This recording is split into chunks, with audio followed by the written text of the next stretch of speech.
ദൈവവചനം ഞാനിപ്പോൾ എല്ലാ ദിവസവും പറയുന്നുണ്ട്. ദൈവവചനം വായിക്കുന്നുണ്ട്. എന്നിട്ട് ഞാൻ ദൈവവചനത്തെക്കുറിച്ച് എനിക്ക് എൻ്റെ മനസ്സിൽ തോന്നുന്ന ചെറിയ ചില ചിന്തകൾ ഇങ്ങനെ പങ്കുവെച്ചുകൊണ്ടിരിക്കുകയാണ്. പക്ഷേ ഞാൻ പറയുന്ന ഈ വചനം വേറെ പലർക്കും പ്രയോജനപ്പെടുന്നുണ്ടെന്ന് എനിക്ക് മനസ്സിലാവുന്നുണ്ട്.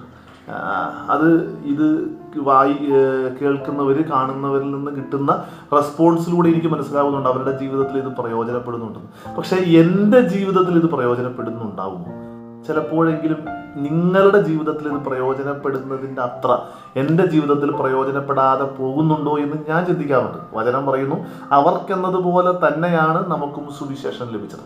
എന്നാൽ അവർ കേട്ട വചനം അവർക്ക് പ്രയോജനപ്പെട്ടില്ല. കാരണം അവർ അത് വിശ്വസിച്ചില്ല. നമ്മൾക്ക് കിട്ടുന്ന വചനം നമ്മളെക്കാളും കൂടുതൽ മറ്റുള്ളവർക്ക് പ്രയോജനപ്പെടാൻ സാധ്യതയുണ്ട്. നമ്മൾ മര്യാദയ്ക്ക് അത് ഉപയോഗിച്ചില്ലെങ്കിൽ. തിരിച്ചറിയാൻ പറ്റണം കേട്ടാ. ഈശോ നമ്മളെ അനുഗ്രഹിക്കട്ടെ.